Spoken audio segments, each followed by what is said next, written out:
Welcome, class. Today's lecture on how to brutally murder your game's hype with a broken bottle and buried in a shallow grave behind your shed features another one I was reluctantly hyped for, so I guess it serves me right. Suicide Squad: Kill the Justice League. As many of you have no doubt heard, footage and details concerning that long-awaited game were recently shown off at Sony's State of Play, during which, in an astounding feat of efficiency, it managed to piss off no less than the entire internet in one fell swoop. Very impressive. I love that. It's easy to see why people were, emphasis on the past tense, pretty psyched for this though. You take a beloved comic book IP, mix in some Batman Arkham series style action, toss in some multiplayer and super sick anti-hero vibes, biggie bam, what's the problem? Oh, my sweet summer child, you've mistaken 2023 for 2004 again. See, we don't make games just to be fun anymore. I'm sorry to be the bearer of bad news. Yep, so instead of the formula that I just described, we get a generic third-person looter shooter with superhero aesthetics shallower than your high school crush, all wrapped up in an absolutely fantastic, not at all predictable live service package. If anyone thought the lessons obviously learned from an obscenity like Avengers would somehow triumph over developer greed this time around, well, don't you look foolish. Not to worry, all your favorite generic third-person action gameplay is here. We got shoot the weak spot, shoot the glowy spot, play with the bots, pay for the battle pass, get the loot, farm the build. Man, it's almost like developers just don't give a shit about making a good game that fans will enjoy and only care about whale farming MTX revenue. At this rate, the wait for new content will probably be more engaging than the actual gameplay. But I digress, we're just getting started. We've also got bog standard UI and UX options looking just a little bit too familiar to stuff like Warzone for, well, anyone's taste, I guess. And of course, what AAA Gaslight Special would be complete without including the time-honored tradition of an in-game store from which to purchase cosmetics. Special fuck you to all those people over the years that always would try to defend this garbage by being like, oh, it's just cosmetics, it doesn't matter. Yeah, now look where you fucking got us, you jackasses. This is what happens when, regardless of what you're purchasing, you send the message to the developer that, yes, we will tolerate this, yes, we will engage with it.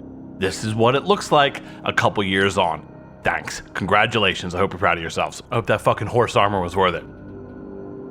Yep, thanks for giving us your money. Now you can even give us money while you're giving us money. Just non-stop fucking innovation over here in the games industry, ladies and gents. Now throw in some more classic MTX dog whistles like loadout screens and over 5 different types of in-game currency, a practical guarantee of an over-reliance on grinding, and holy fucking shit, I think they're going for Game of the Year. Oh, but they didn't stop there. Can't have a reskinned generic looter shooter live service without an online requirement, even for single player, right? Just like what was recently announced for Redfall, and you all saw how well that went. If you want to, God forbid, play this by yourself, it'll still require a constant internet connection. God damn, is there a single person left on the face of the earth that doesn't just love to hear that? For those of you wondering though, there's basically 3 primary reasons for this. 1, because part of their revenue plan likely relies on selling personal data gleaned from your gameplay sessions to their data brokers. No online connection, no data harvesting, no money. 2, requiring you to always be online means that there's no way to completely avoid being spammed with ads for stuff like microtransactions and season passes. And lastly, because, as you all know, y'all are pirates.